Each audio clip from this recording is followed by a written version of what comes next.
Bitcoin this morning hitting a new high above $123,000 trade now. Nouveau sommet historique sur le Bitcoin. On a d'abord touché les 113 000 dollars avant d'aller sur les 122 000 dollars.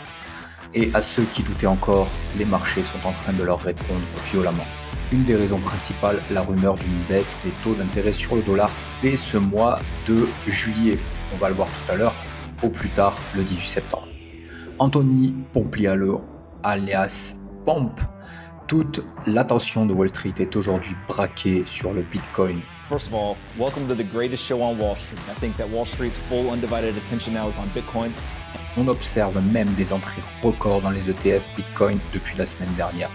Et maintenant que Trump a réussi à faire passer ces Big Beautiful Bills, qui sont ni plus ni moins qu'un énorme crédit d'impôt, générant ainsi des tensions parmi ses soutiens historiques, les marchés peuvent enfin respirer et envisager un vrai départ vers le nord. Le peuple américain aime investir, les marchés américains aiment l'action et Trump, lui, veut briller pour les élections de 2026. Il fera tout pour maintenir la pression sur la Fed afin d'obtenir des taux toujours plus bas. Certains de ses soutiens historiques commencent à le critiquer, mais peu importe, Bitcoin a été créé pour cela. Se protéger d'un système financier devenu fou qui imprime de l'argent à partir de rien et nous demande de le rembourser avec notre temps qui lui est limité.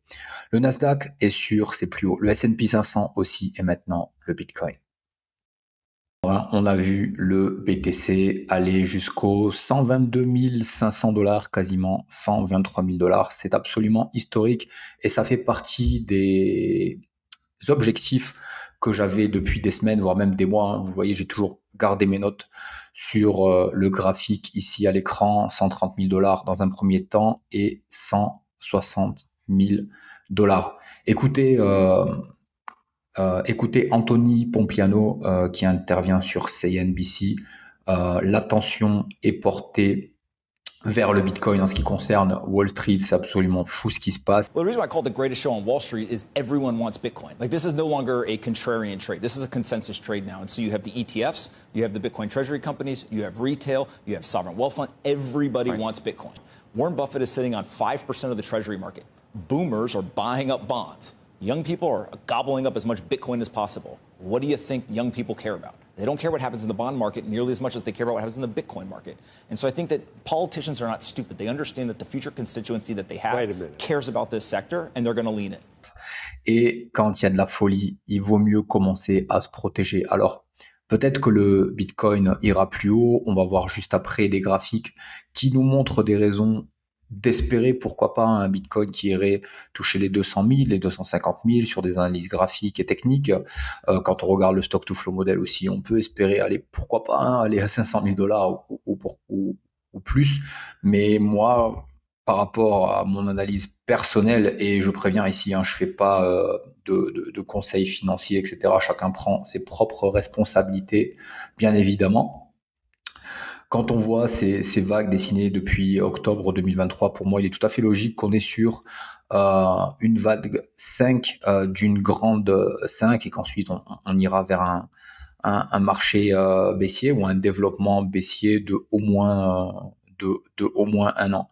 Car les détracteurs des cycles de Bitcoin critiquent beaucoup, mais la réalité est que les cycles sont toujours là et semble être là pour rester. Alors un article qui a attiré mon attention, c'est celui de Swissquote, qui nous montre 4 graphiques très intéressants. Le premier que vous voyez à l'écran ici, c'est une moyenne des 3 derniers cycles à comparaison du dernier cycle qu'on est en train de connaître actuellement. Donc le nuage en bleu, pour faire simple, c'est la moyenne des plus bas et des plus hauts des cycles précédents, et en rouge, c'est le cycle actuel. Donc vous voyez qu'on est pile dans la moyenne et qu'on est en train de rentrer dans la fameuse zone parabolique qu'on se plaît à nommer la banana zone, puisqu'on va partir ici en parabole, une hausse exponentielle. Alors, je dis on va partir, évidemment, je ne connais pas l'avenir, mais il y a de fortes chances pour ce graphique est en train de plaider en cette faveur, en tout cas. Moi, en ce qui me concerne, j'ai sécurisé des profits à 120 000 dollars pour ne pas être trop gourmand. On voit ici d'ailleurs que cette jolie mèche verte ici est une petite parabole et il est tout à fait normal que ça reviendrait corriger après sur du moyen terme. Moi, je suis un investisseur, je me positionne sur du long terme et je suis rentré voilà, sur des niveaux qui sont tout en bas ici dans le graphique. Donc, quand on arrive sur des 130 000, je me protège sur mon portefeuille. Évidemment, petite confidence personnelle, je vivais sur des avances de crédit, donc un Bitcoin qui est en garantie et je peux demander des avances en stablecoin. J'ai parié sur au moins la hausse du Bitcoin ou les altcoins que j'avais acheté, tout en me permettant de vivre dans ma vie personnelle. C'est d'abord le Bitcoin qui est monté, donc c'est avec le Bitcoin que j'ai remboursé mon crédit. Si vous comprenez rien à ce que je vous dis, j'explique toutes ces petites astuces de comment optimiser la détention de ces cryptoactifs avec la DeFi, comment générer un revenu passif. Et je parle aussi notamment de ces systèmes qui permettent de décrocher un prêt sur la blockchain et comment le manager et comment le faire d'une manière raisonnée avec un risque maîtrisé. Voilà, très, très intéressant ce livre ou une formation peut-être envisagée avec moi en live pour que je vous explique tout ça en détail. Voilà, plus d'informations sur lacircum.com. Ensuite, libérer des liquidités, bien sûr, pour générer un revenu passif. Je le répète, tout est dans le livre La DeFi et le revenu passif. Je reviens maintenant sur le BTC. On voit ici, donc en vert, c'est la quantité de BTC disponible sur les plateformes centralisées qui est à son plus bas depuis un an. C'est l'historique qu'on peut avoir sur CoinGlass. Donc on est vraiment au tout en bas, ce qui représente environ 2 millions de BTC disponibles. Ça reste pour moi encore énorme, puisque la quantité maximale de BTC sera de 21 millions. On sait qu'il y en a plusieurs millions qui sont perdus à tout jamais, des hard holders, c'est-à-dire des convaincus de très longue durée, comme Michael Saylor. Donc on parle aussi d'institutions qui ne comptent pas vendre, ou même pour certains jamais vendre, donc ça reste encore beaucoup trop élevé selon moi.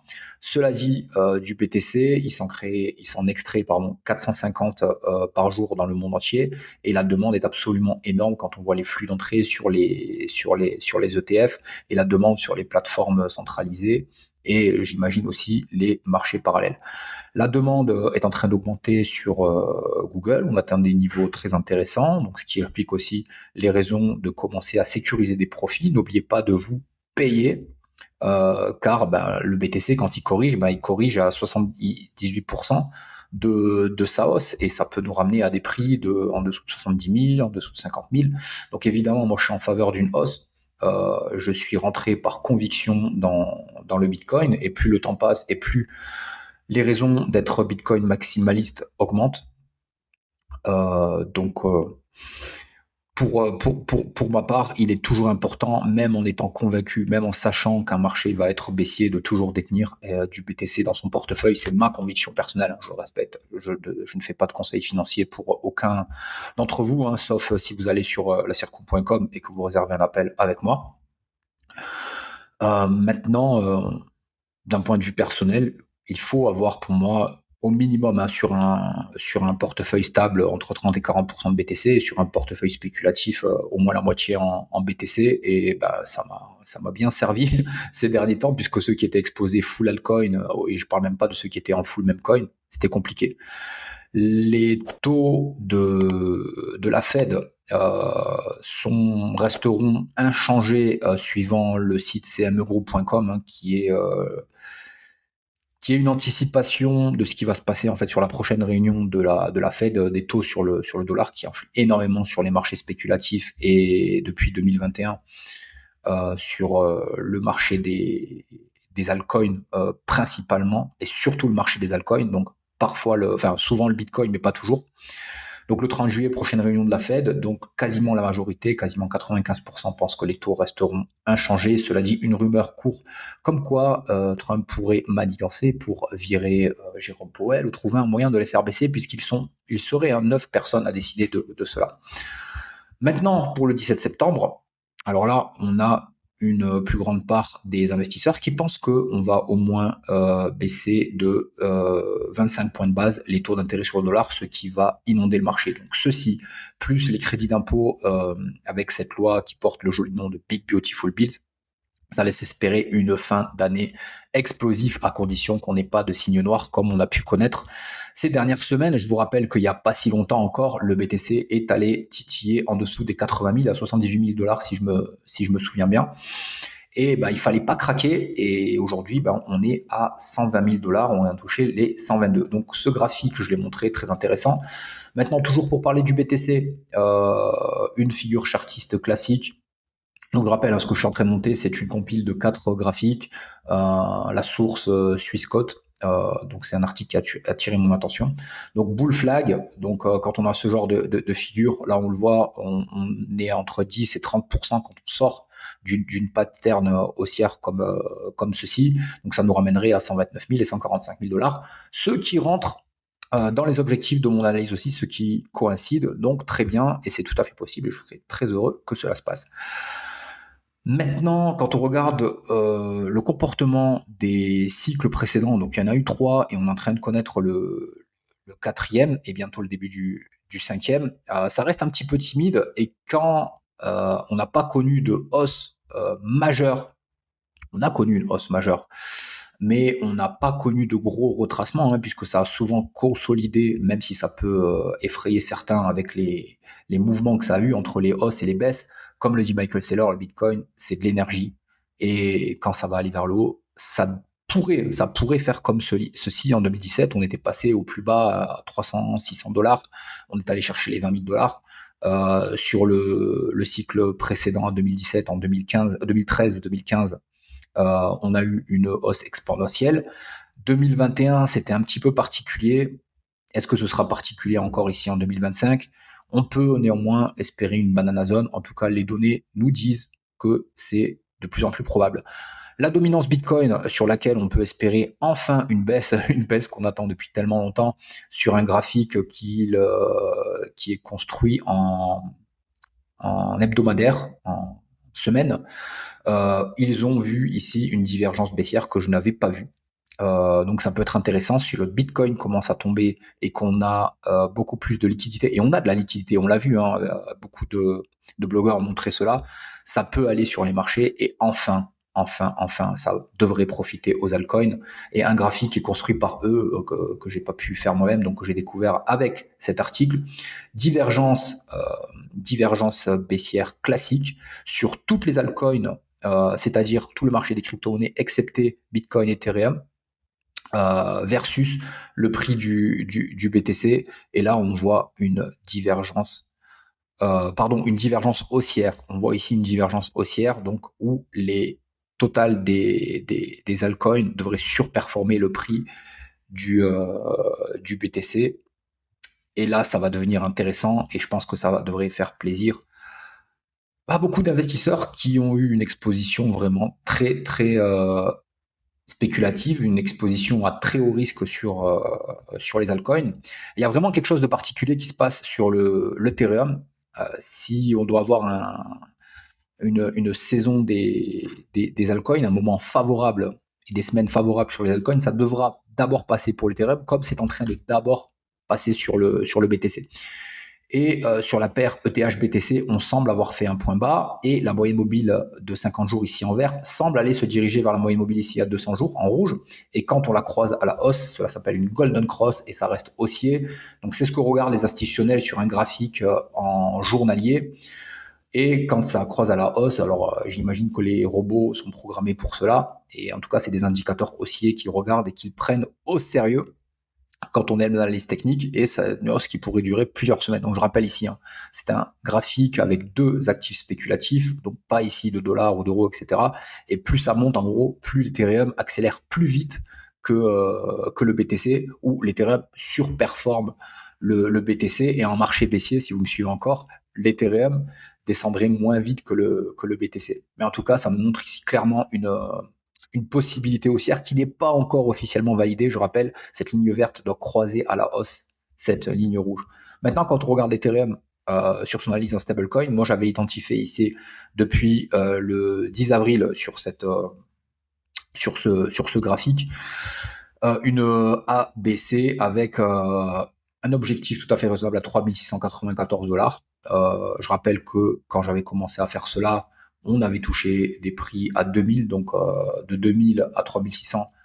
Ça reste intéressant. Je rappelle que la majeure partie des projets fonctionnent sur la blockchain Ethereum, que les stablecoins les plus sérieux, régulés et qui inspirent la confiance comme l'USDT et l'USDC, quoi qu'on en pense, fonctionnent principalement sur Ethereum. Et pour faire bouger tout ce petit monde, on a besoin de payer les gas fees en Ethereum. Ethereum itself is one of the best performing crypto assets. It's up. I mean, annualizing, Right. it's really taken off recently because the stablecoin is the ChatGPT moment for crypto. Circle has blown the doors open. There's a lot of interest now on Wall Street getting involved with Ethereum and building stablecoins. That's 30% of Ethereum's network usage today. Right. But it is a technology in addition to, it's not just like Bitcoin, which is sort of seen as That's right. almost a gold. It is a technology. I mean, it could lose market share as well, couldn't it, to the likes of Solana? That's true, but when you see like the JP Morgan stablecoin, it's being built on Ethereum. Right. Robinhood is building their tokenizing business on Ethereum. So as what they call a layer one, Ethereum is like the preferred choice for Wall Street. It already is more than 60% of all the tokenized real world assets, and I think that share is growing. If stablecoins grow to over 2 trillion, as Treasury Secretary Bessent predicts, that's an exponential usage of Ethereum and the Ethereum token. So it's Okay. really positive for Ethereum. Ethereum a une utilité non négligeable, importante, et c'est le réseau le plus décentralisé après Bitcoin. Alors certes, ils sont passés en proof of stake. Donc, je vais pas aller plus loin sur les descriptions techniques pour ça. C'est là, si vous connaissez pas le Bitcoin et la blockchain, j'explique comment fonctionne une blockchain, différents types de blockchain. Mais pour aller sur Ethereum, il y a les institutions qui sont de plus en plus bullish. Donc, on a Tom Lee, un investisseur financier qui intervient souvent sur CNBC. Je regarde beaucoup le contenu anglophone. On a Cathy Wood qui est super haussière. Et pour toutes les raisons que je viens d'évoquer sur Ethereum, pour moi, c'est un actif à avoir. We now have 100,000 Ethereum on our balance sheet, and we're just getting started. That's just the start. We're just getting warmed up. Bit Digital recently exited Bitcoin mining to focus solely on its ETH treasury and staking plans. And now your company is announcing that it completed its transition to an Ethereum treasury strategy. So now Bit Digital shifted its entire treasury to Ethereum, becoming one of the largest ETH holders among public companies. Et un actif à avoir dont on peut générer un revenu passif en le mêlant à un autre actif intéressant. Donc à l'USDT et stablecoin pour une gestion moins agressive. Moi, pour ma part, je suis sur ETH BNB avec un rendement vraiment très intéressant, surtout quand on est bullish sur ces deux actifs. Et ces derniers jours, ça se passe plutôt bien. Et selon tout ce que je vous montre, ça devrait continuer à bien se passer jusqu'à la fin de l'année. Et je mets les statistiques fondamentales en ma faveur et aussi techniques en analysant les graphiques en Elliott. Et je pense, selon le comportement des prix sur les prochaines semaines, je pense que on va avoir un top de marché qui devrait intervenir sur le dernier trimestre. Donc, il va pas falloir être greedy et je pense, moi, personnellement, qu'il faille pas rentrer sur des nouveaux projets, qu'il ne faille pas renforcer forcément des projets à moins d'être très convaincu, d'avoir des très bonnes infos et d'être certain que ça va monter.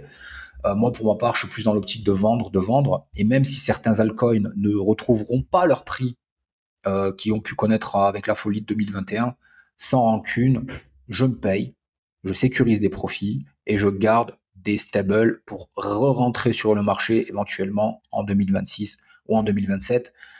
Parce que dans l'écosystème depuis 2018, je réalise que la patience est avec ceux qui gagnent sur les marchés. Il faut être très patient. Il faut pas hésiter à être en dehors du marché pendant plusieurs semaines, plusieurs mois, et voire même plusieurs années. Je pense à Warren Buffett qui est en cage depuis plusieurs années maintenant. Et pourquoi pas un gros renversement. On va voir jusqu'où ça va nous mener, mais moi personnellement, je pense qu'il ne faille pas être trop gourmand. Les altcoins iront où elles doivent aller.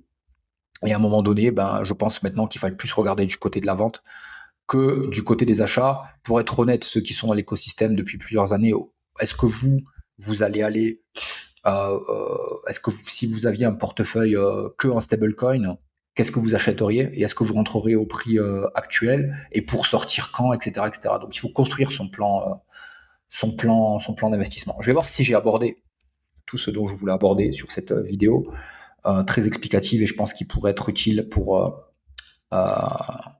faire arriver à maturité votre réflexion et prendre les décisions.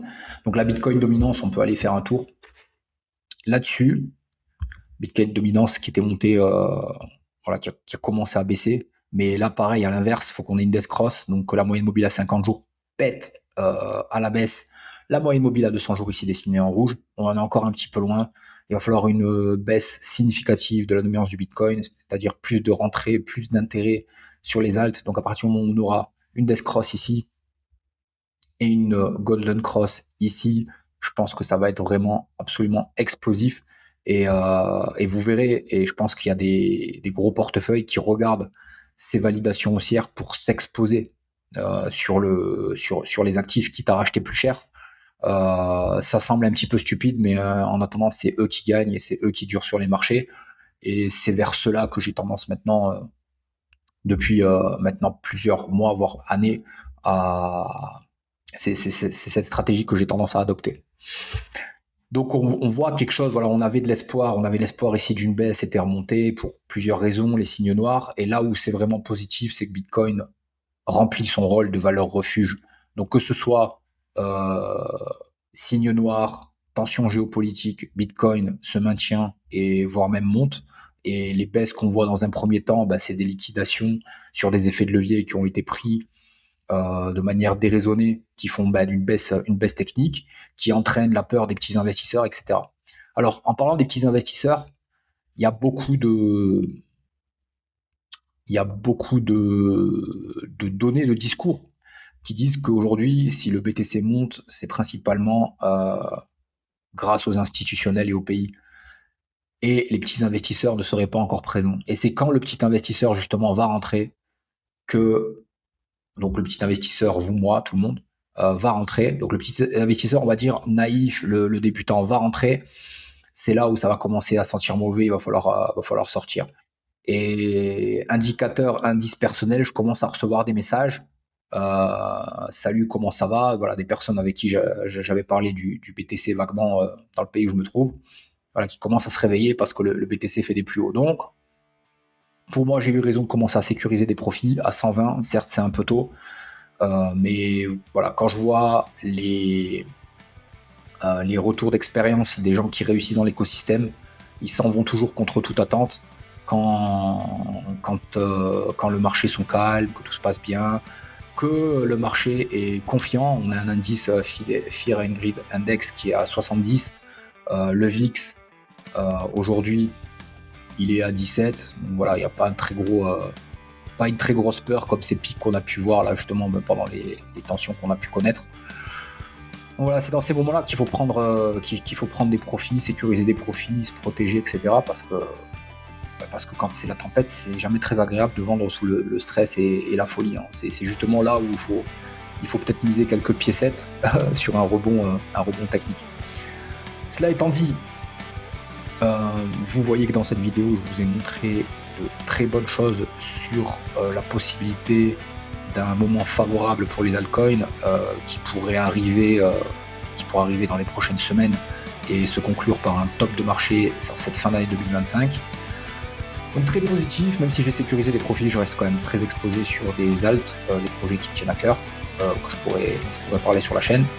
N'oubliez pas, si vous voulez durer dans cet écosystème, de construire votre plan d'investissement, de le suivre avec discipline et rigueur contre vents et tempêtes et tout le bruit que vous pouvez entendre, parce que c'est comme ça que vous rencontrerez le succès.